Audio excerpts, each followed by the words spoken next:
ada beberapa yang hadir ya. Kita annotate.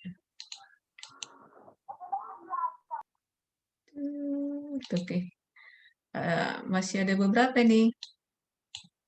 Semuanya Yolanda, Dinda, Pika, hanya ini masih oke ya. So. Oke. Biasanya kalau misalnya sudah pertemuan ketujuh itu adalah kuis ya. Harap diperhatikan. Biasanya kuis karena ini kan artificial intelligence bukan ibu yang koordinator dosennya bukan ibu. Jadi yang koordinator mata kuliahnya itu Pak Fahmi. Kalau misalnya siapa dosen koordinator itu yang menjadi pembuat soalnya. Jadi ibu tidak akan memberikan kisi-kisi atau apa untuk UTS ataupun nanti UAS. Hanya begini. Ini kan materi kita kan pertemuan sekarang dan minggu depan lumayan banyak ya. Dan ini agak kesulitannya masih lebih sulit dari yang minggu kemarin. Kemarin kan Grab, Node, Tree gitu kan. Ini lebih susah lagi. Jadi di pertemuan ketujuh tidak ada namanya kuis, tapi akan ibu kasih soal yang akan dikerjakan untuk membantu nanti nilai UTS-nya. Jadi tidak perlu ada kisi-kisi.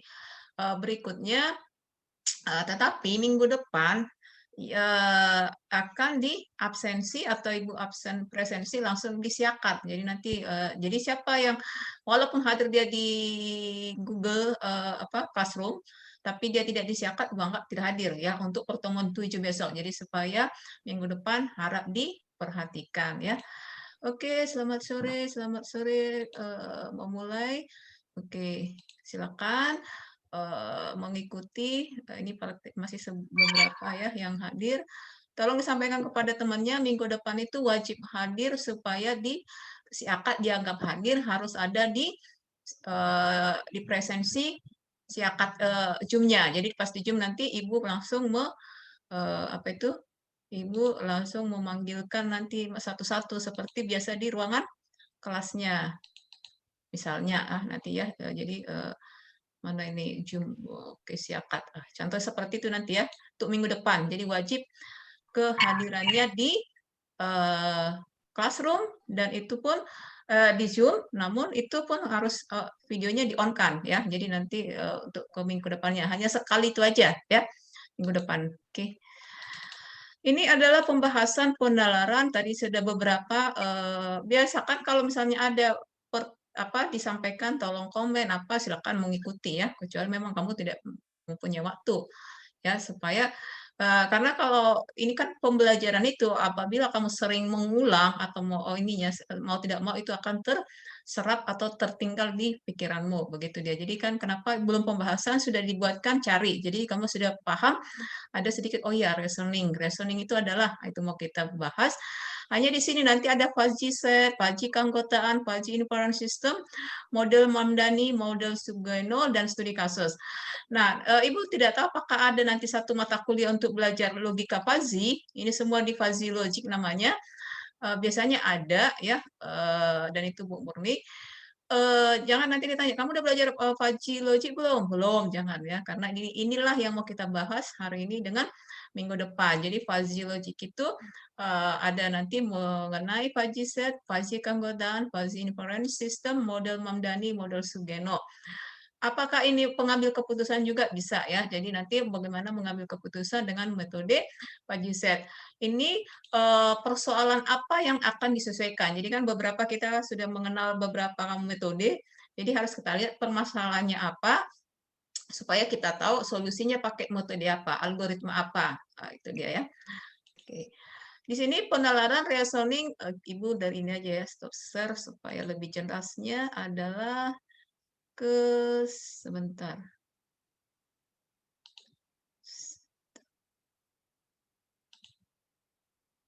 Tugas bukan ya. Bukan ini ya, bukan. Ini punya siapa tadi? Ada. Oke, ini stop share. Mana tadi ya? Sebentar Ibu lihat ya. Oke, ini ya. Oke.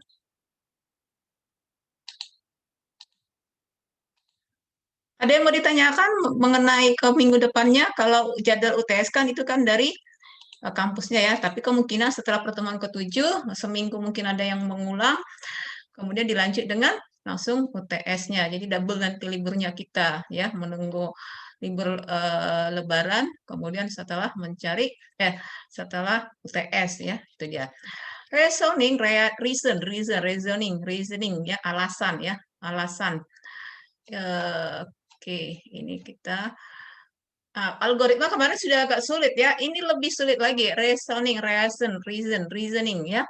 Cara merepresentasikan setiap fakta dalam bahasa formal seperti dalam logika predikatif dengan ada diajukan beberapa pertanyaan ya. Ada diajukan pertanyaan dan ada pernyataannya. Jadi nanti setelah ini nanti bisa kamu kita akan nanti mungkin membahas sistem pakar supaya bisa kamu bedakan ya permasalahannya. Nah, di sini ada beberapa pernyataan, kemudian nanti diajukan pertanyaan yang berhubungan dengan alur fakta dengan menggunakan metode inferensi. Inferensi itu adalah sebab akibat yang didapat dari jawaban pertanyaannya. Di sini ada beberapa statement atau pernyataan. Nah, di sini pertama dibuat kalimat pertama, Agus seorang laki-laki, Agus seorang berkebangsaan X, Agus dilahirkan pada tahun 1908, semua manusia adalah fana, semua berkebangsaan X meninggal di tahun 1995, tidak ada manusia yang dapat hidup lebih dari 80 tahun, sekarang tahun 2006. Nah, yang ditanyakan ke kita, apakah si Agus ini masih hidup atau sudah mati? Dengan ada beberapa statement atau pernyataan yang diberikan 7. Jadi pertanyaannya, apakah si Agus ini masih hidup? Nah, itu dia. Jadi dibuatkanlah representasi logika akan di ini dia di apa kecerdasan buatan itulah representasi pengetahuan ya. Ini logika. Logika satu pernyataan pertama, si Agus itu adalah lelaki, lelaki itu Agus. Oke, benar.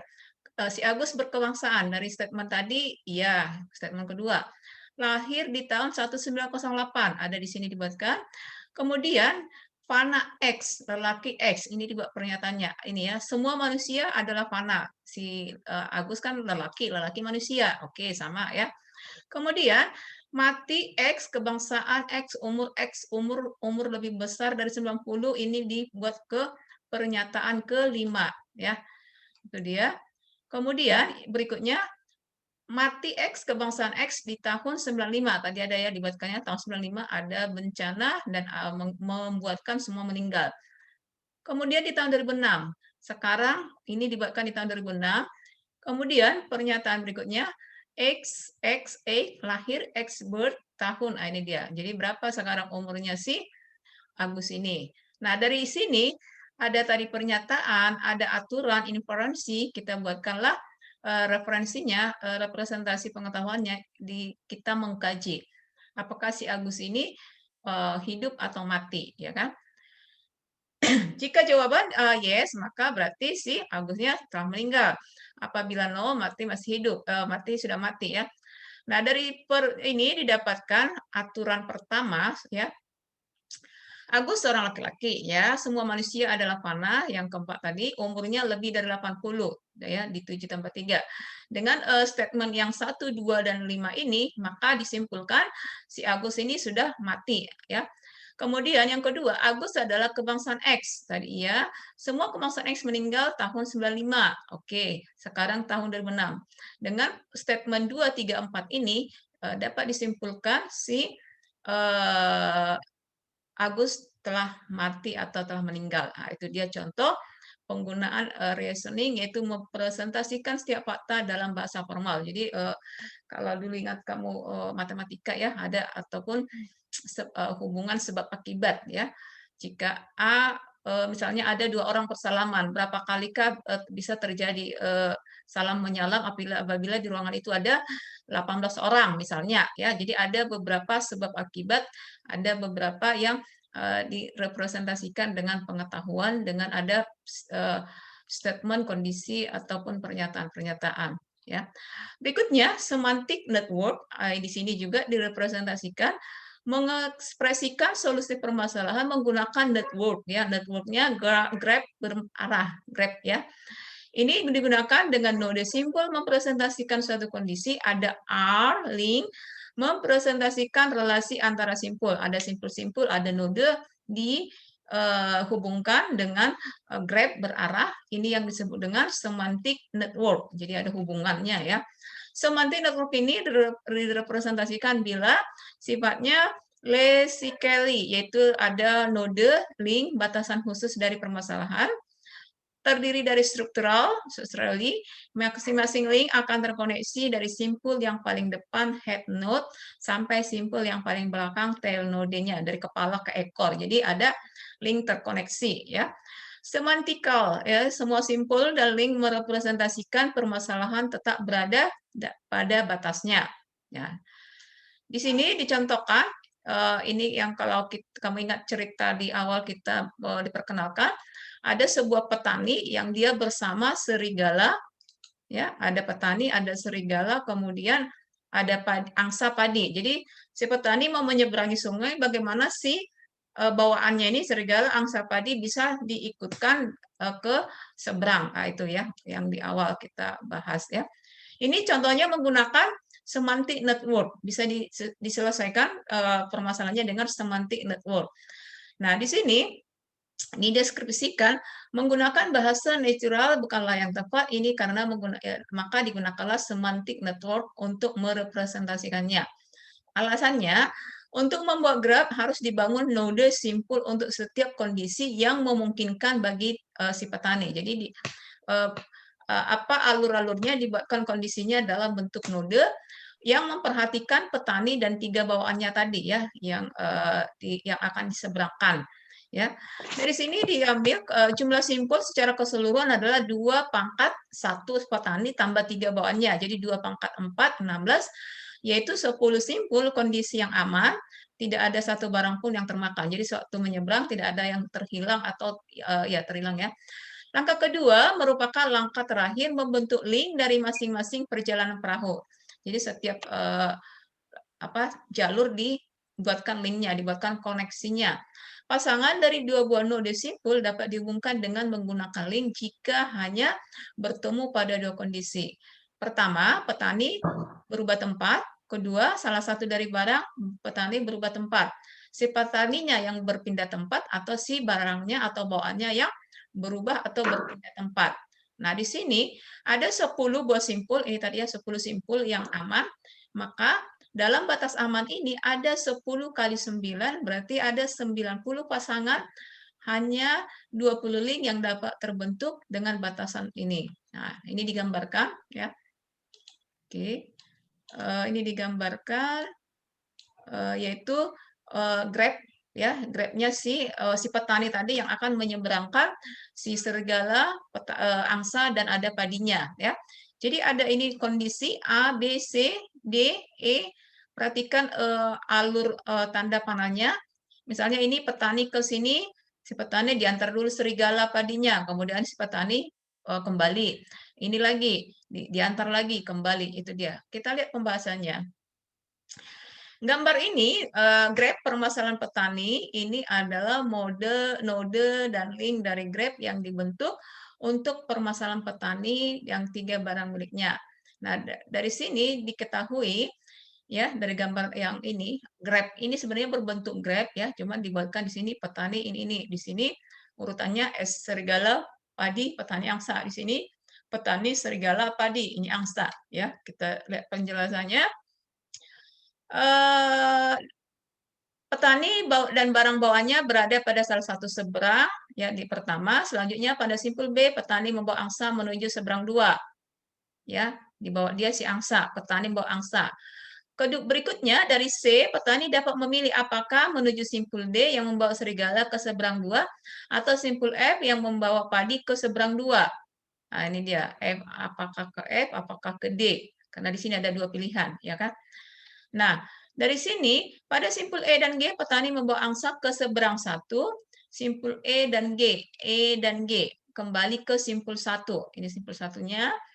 Kemudian, dari kedua simpul ini, di H, di mana petani membawa serigala ke seberang 2, pada simpul pertama, petani kembali lagi ke seberang JI. Simpul J, petani membawa angsa ke seberang 2. Nah, ini dia. Jadi ini dikembalikan, diantar si petani kembali. Ini dia beberapa yang dilakukan di dalam meringkas perjalanan A, B, C, D, E, E, F, G, H, I, J dengan ini tadi ya, 2 kondisi 10 simpul yang aman. 10 simpul yang aman, maka didapatkan 10 kali 9 atau 90 pasangan, tapi 20 link yang terbentuk. Nah, ini di 20 linknya. Ya. Nah, ini contoh penggunaan network semantik network ya. Jadi kondisi graf berarah digunakan penyelesaiannya dengan semantik network, grafnya berarah. Jadi kalau dari A ke B, B ke C, C. Jadi harus mengikuti arahannya. Berikutnya ada bingkai atau frame. Frame menggunakan representasi network melihat pengetahuan diatur menggunakan penghubung. Sebentar ya, Ibu lihat frame sebentar. Karena ini kurang frame. Frame.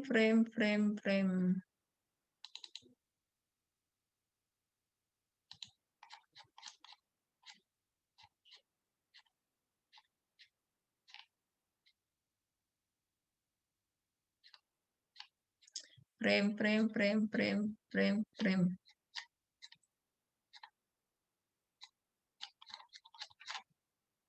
Oke.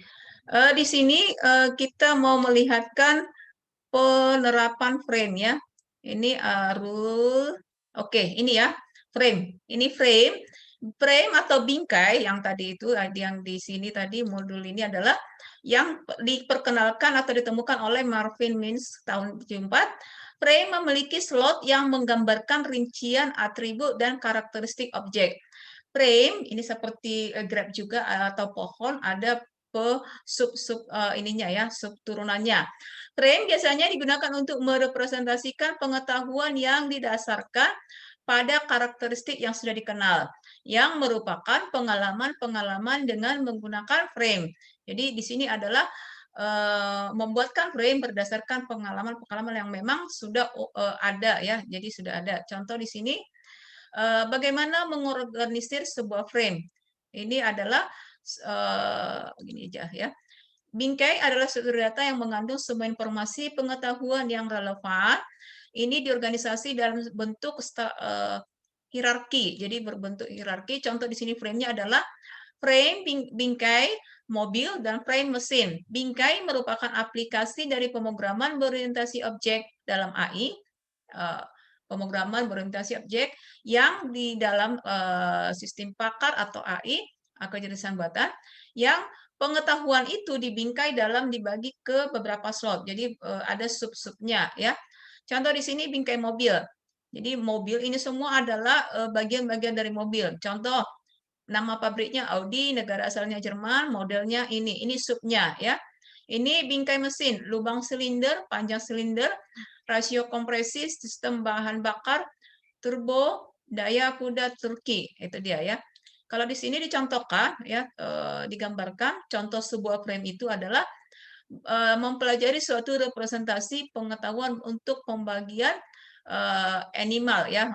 Apakah animal ini burung atau mamalia, birds atau mamalia subsetnya. Jadi ini tapi tanda panahnya perhatikan. Biasanya tanda panah ke bawah dulu, ini ke atas ya. Animal terdiri dari bird dan mamalia. Bird turunannya adalah penguin. Si mamalia turunannya adalah cat ya. Putus-putus, Bu. Oh ya. Enggak di sini. Masih. Yalah. Kondisi full.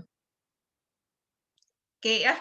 Jadi ini contohnya pembagian si mengkategorikan binatang itu kan ada binatang yang menjadi burung, ada yang menjadi mamalia ya. Kalau tadi dicontohkan itu adalah sebuah mobil. Mobil itu bagiannya apa? Ada pabriknya, ada negara asalnya. Kemudian ini frame untuk mesinnya. Nah, ini dia. Contoh lain ini dia dibuatkan dalam bentuk statementnya. Mamalia subkelasnya binatang ya. Apakah bernada panas? Ya. Gajah. Dibuatkan subkelasnya warna abu-abu, ukurannya besar. Ini slide instance gajah warnanya merah muda, pemiliknya Fred. Ini juga ada nail, ini nama-nama ininya, instance, namanya si gajah, nama si diberikan nama oleh si pemiliknya, ini si slide, ini si ukurannya nearly ukurannya kecil. Nah, ini contoh membuatkan bingkai membuatkan frame atau bingkai. Jadi di sini ada ini biasanya digunakan untuk sistem pakar. Jadi ada beberapa sampai ketemu solusi harus ada dibuatkan pertanyaan ya ini ya beberapa sub-sub yang akan mendapatkan pengetahuan yang dideklaratifkan secara prosedural. Nah, ini dia membuatkan bingkai sebuah pengetahuan. Jadi mobil itu satu-satu di apa intinya. Seperti tadi mamalia. Mamalia itu kan binatang. Iya, binatang itu apa aja? Ada mamalia, ada burung. Burung itu apa saja? Nah, itu dia ya. Nah, itu contohnya di sini kita tidak masuk ke pakar, Ibu sih hanya memperkenalkan apa itu frame, semantic network dan inference ya. Masih kenapa kita sedikit, biasanya banyak. Ya, itu tadi penalaran. Jadi di sini ya. Penalaran itu reasoning ya. Di sini dalam bahasa Inggris reasoning berasal dari kata reason, artinya alasan. Reasoning ya, penalaran. Penalarannya itu tapi harus menggunakan Anjir ini udah minggu depan presentasinya hanya 5 menit ya. Jadi harus jamnya nanti ditentukan langsung on semua, tidak ada lagi yang terlambat ya. Hanya untuk pertemuan besok ya. Itu simulasi nanti seperti saat UTS. Jadi pas UTS pun nanti akan di presensi secara langsung gitu dia ya. Oke. Jadi tadi reason yaitu seperti apakah orang itu salah nalar atau bedakan penalaran dengan logika ya. Salah nalar, reasoning fallacy atau salah nalar. Jadi penalaran atau merupakan sebagai proses berpikir logis dan sistematis untuk membentuk dan mengevaluasi suatu keyakinan terhadap pernyataan. Jadi ada sebuah misalnya kondisi, kita dia diminta supaya berpikir logis, sistematis untuk mengevaluasi. Tujuannya adalah menentukan secara logis dan objektif apakah suatu pernyataan itu valid, benar atau salah. Contoh tadi bird. Bird itu apakah sebuah animal, binatang? Nah, itu dia.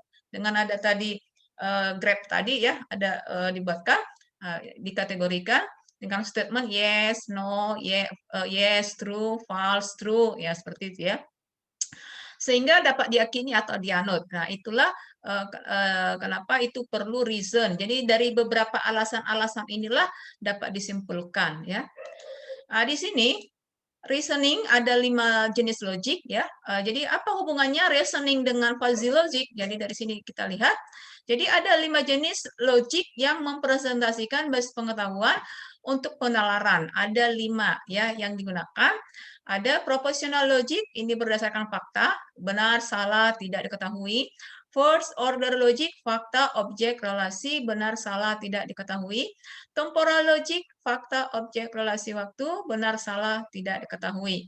Probability theory berdasarkan fakta dan derajat kepercayaannya 0,1. Fuzzy logic, derajat kebenarannya atau derajat kepercayaan. Jadi hubungan reasoning kita kenapa lari tadi ke fuzzy logic seterusnya itu tadi ya ada 5 logik, ada yang merepresentasikan basis pengetahuan. Artificial intelligence itu adalah representasi dari pengetahuan ya. Jadi ini yang akan kita lihat. Oke. Ini fuzzy logic, ini gua langsung fuzzy logic aja. Fuzzy logic menggunakan derajat kebenaran dengan tingkat kepercayaan antara 0 dan 1. Jadi nanti range-nya, jadi apakah kita bisa percaya atau enggak dibagikan 0 dengan antara 0 dengan 1 ya. Contoh, Bandung adalah kota yang nyaman. Nanti diberikan tingkat kepercayaannya 0,4 ya. 0,4 itu 0 dan 1. Kita lihat nanti. Kemudian dengan teori fuzzy set dapat dipresentasikan mengenai masalah ketidakpastian. Fuzzy set itu menangani, oh ya, sini ya. Ketidakpastian, kesamaran, kekaburan itu diselesaikan dengan logika fuzzy atau fuzzy logic. Fuzzy logic suatu logika yang Oke ya, wis terlalu besar. Oke, antara benar atau salah ya. Jadi, benar, salah. Jadi tidak, apa, biasanya kan kalau saya tadi kan true, false kan gitu kan. Ini tidak, kekaburan atau kesamaran, tidak benar, tidak salah. Jadi perlu dilakukan logika fuzzy digunakan dalam bidang teori kontrol, teori keputusan, beberapa bagian manajemen sains. Kelebihannya, mampu dalam proses penalaran secara bahasa, linguistik, reasoning ya, sehingga perancangan tidak perlu lagi persamaan matematik dari objek yang dikendalikan. Contoh di sini adalah penggunaan logika fuzzy, yaitu pembuatan mesin cuci yang dilakukan Matsushita Electric Industrial Company ya. Oke, udah mau selesai apa. Sistem fuzzy di sini dalam mesin cuci dengan menggunakan logika fuzzy ini menentukan putaran yang tepat secara otomatis berdasarkan jenis banyaknya kotoran dari si pakaian yang dicuci. Jadi si apa itu yang memutar itu akan bekerja berdasarkan berapa kotoran pada jumlah yang dicuci itu. Jadi kalau misalnya kita lihat ya, input yang digunakan adalah seberapa kotor pakaiannya, jenis kotorannya apa, banyaknya yang dicuci. Jadi inilah sebagai data untuk pengolahan logika fuzzy yang itu tadi ya.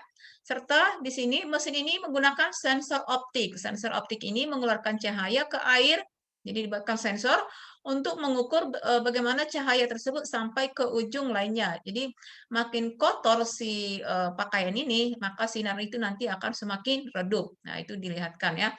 Kemudian, ini contoh lainnya adalah mengandung unsur ketidakpastian, uncertainty, kemudian ketidaktepatan, imprecise, noisy.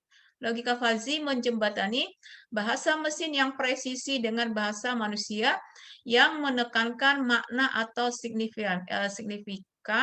Logika fuzzy ini dikembangkan berdasarkan bahasa alami. Contoh di sini penerapannya fuzzy logic, yaitu teori kendali hingga intelijensi buatan.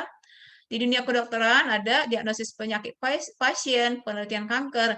Jadi nanti apakah misalnya deteksi itu hanya sistem pakar, ya, fuzzy logic juga bisa ya mendeteksi penyakit pasien, kemudian penelitian kanker gitu ya.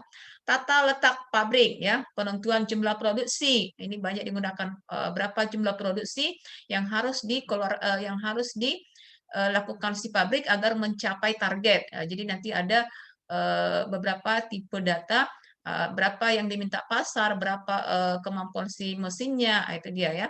Kemudian klasifikasi pencocokan pola bisa menggunakan fuzzy logic. Apakah fuzzy logic ini hanya ini bidang citra pun ada ya menggunakan fuzzy. Ini bisa dikombinasikan untuk menyelesaikan permasalahan. Mengukur kualitas air, tadi contoh ya. Jadi kualitas air itu menentukan seberapa cepat tadi mesinnya akan putarannya akan bekerja. Kemudian untuk peramalan cuaca ini juga bisa digunakan metode fuzzy logic-nya ya. Oke, kemudian Ibu step dulu. Ada pertanyaan? Kita masih ada seperti 10 menit lagi. Ada yang mau ditanyakan? Oke ya, kita masuk ke logika fuzzy ya, fuzzy logic. Logika fuzzy atau fuzzy logic. Jadi kalau misalnya nanti kamu ditanyakan apa itu logika fuzzy, sudah mulai oh ya pernah mendengar ya. Apakah kamu sudah belajar fuzzy gitu kan? Nanti kamu bisa mulai ya. Logika fuzzy salah satu komponen pembentuk soft computing yang pertama kali diperkenalkan ini Profesor Lotfi Zadeh ya. Dasar logika fuzzy ini adalah teori himpunan fuzzy. Teori himpunan fuzzy. Jadi harus dipahami dulu teori himpunan fuzzy. Teori himpunan fuzzy adalah derajat keanggotaan sebagai penentu keberadaan elemen dalam suatu himpunan sangatlah penting. Jadi di sini nanti himpunan bagian itu ada ya. Nilai keanggotaan atau derajat keanggotaan atau membership function menjadi ciri utama. Oke, saya ibu dulu. Apabila nanti tiba-tiba apa itu out close kita apa itu hanya presensi sebentar akhir pertemuan di classroom dan selesai ya. apabila tiba-tiba ya. Oke. Oke, supaya nanti tidak mencari. Ya. Logika fuzzy dianggap sebagai kotak hitam yang berhubungan antara ruang input menuju outputnya. Kotak hitam ini adalah metode untuk mengolah data input. Komputer memang untuk mengolah data ya kan, ada input, kemudian diproses, kemudian ada outputnya ya. Himpunan keanggotaan, ada tadi di pembahasan kita ada disebut himpunan keanggotaan logika fuzzy. Himpunan tegas, nanti ingat ini ada juga ya. Jadi ini kita harus ini ada simbol ini ya. Himpunan Kripps, himpunan tegas atau Kripps nilai keanggotaan suatu variabel X pada suatu himpunan A. Ini dia di simbolnya ya, disimbolkan dengan ini dia ya. Himpunan tegas Kripps-nya. Nah, dari sini satu berarti ada suatu item menjadi anggota dari himpunan itu, kemudian 0 apabila item tidak menjadi anggota, bernilai 1 apabila bagian dari atau anggota dari himpunan A. Bernilai 0 jika tidak atau tidak anggota dari himpunan A. Nah, dari himpunan ini, Kris, nilai keanggotaan hanya ada 2. Oke, ini minggu depan akan kita bahas, Ibu memperkenalkan aja dulu ya. Di sini ada logika fuzzy, ada himpunan fuzzy, atributnya ada linguistik, ada numeris. Linguistik itu adalah tinggi, rendah, dekat, sedang, jauh. Ya, nanti menggunakan menggunakan atribut linguistiknya ya. Jadi misalnya panas, dingin, suhu gitu tadi ya. Kemudian ada numerisnya angkanya. Jadi suhunya di berapa? 20 derajat ke 25 derajat. Nah, itu dia ya. Ada lagi yang perlu yaitu sistem fuzzy. Ada beberapa yang diperlukan yaitu variabel fuzzy. Variabelnya contoh untuk jarak, kecepatan jaraknya. Kemudian himpunan fuzzy dekat, sedang, jauh. Itu himpunan fuzzy. Ada semesta pembicaraan. Di sini adalah keseluruhan nilai yang diperbolehkan untuk dioperasikan dalam suatu variabel fuzzy. Jadi apa saja yang bisa atributnya dalam permasalahan itu ya. Contoh kecepatan 0-100 variabel 0-20. Nah, dibuatkan ya. Ini dia batasnya. Kemudian dalam fuzzy ada domain himpunan fuzzy. Keseluruhan nilai yang diizinkan dalam semesta pembicaraan boleh dioperasikan dalam suatu himpunan fuzzy. Contoh dekat dibuat di sini ketentuannya range-nya 0 ke 5, sedang 7 dengan 10, jauh ini dia ya. Jadi setelah ada tadi sebuah fuzzy, sistem fuzzy, ada variabel fuzzy-nya, ada himpunan fuzzy-nya, semesta pembicaranya, kemudian domainnya. Domainnya ini dibuatkan. Fungsi keanggotaan suatu kurva menunjukkan pemetaan titik-titik input data ke dalam nilai keanggotaannya yang dibuatkan dalam derajat keanggotaan interval 0 dan 1 ya. Nah, inilah dulu yang diinikan ya. Oke, Ibu mau tanya, ada yang punya visio? Ada? Jadi untuk menggambarkan ini nanti kamu kalau bisa kamu menggunakan visio tadi ya. Jadi nanti untuk permasalahan fuzzy pasti selalu ada gambar ini. Apakah fungsi keanggotaannya segitiga? Ya, apakah trapesium? Setelah ada nanti permasalahan ini pasti dibuatkan gambarnya. Fungsi keanggotaannya ini berbentuk segitiga. Ini trapesium. Ini yang membuatkan keanggotaan sigmoid ya. Jadi pembahasan lebih rumit lagi. Ini membuatkan sigmoidnya. Jadi kalau untuk membuatkan ini bagaimana dengan ininya ya, membuatkan ininya. Belum lagi untuk membuat simbol seperti ini biasanya kamu menggunakan apa? Yang ini nih, tanda-tanda seperti ini. Kalau misalnya ada apa itu simbol-simbol matematika, kamu menggunakan apa di Word? Ada siapa? Contohnya tadi ya, untuk menggambarkan setelah tadi menggambarkan keanggotaannya ya, kemudian ini kan kita ada nanti simbol-simbol untuk fuzzy. Ini kalau dipakai kamu Word aja itu nggak rapi ya. Jadi apa kira-kira yang sudah pernah menggunakannya? Ada? Menggunakan apa? Pernah menggunakan equation? Pernah? Pernah, Bu. Oke, jadi kalau kamu pernah itu, nanti kamu coba ya. Oke ya. Jadi kamu insert, ini insert, mana insertnya? Nah, ya ini Word ya, untuk membuatkan tadi kurawal, lebih besar, lebih kecil, insert, mana ininya? Insert, oke ya. Mana insert? Insert, yang lain yang belum pernah ya, perhatikan. Insert equation, in equation. Jadi untuk simbol-simbol yang tadi, ya, nah ini dia menggunakannya. Apa tadi? Kurawal, ini ada operator. Nah ini dia. Kira-kira bagaimana bisa? Nanti coba ya di tiap Word itu ada. Kalau misalnya kamu untuk menggambar tadi Ibu minta pakai Visio, Visio itu harus diinstal ya. Visio itu harus diinstal. Tampilannya sebentar ya. Jadi Visio nanti, oke. Kalau Visio, ah ini dia ya. Untuk menggambar-menggambar seperti tadi ya, di sini banyak shape. Jadi ini khusus untuk menggambar. Jangan kamu menggunakan apa itu? Sudah ada yang pernah menggunakan Visio? Semester 6 ya, semester awal, semester 4. 4 ya.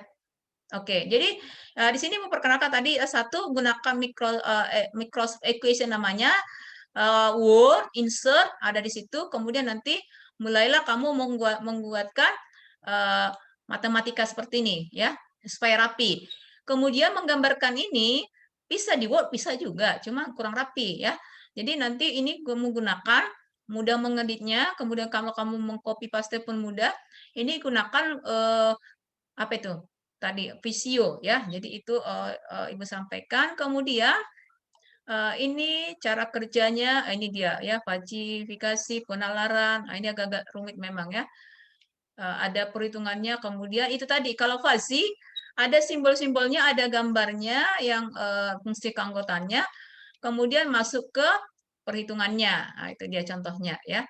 Misalnya ini mencari variabel jarak ya.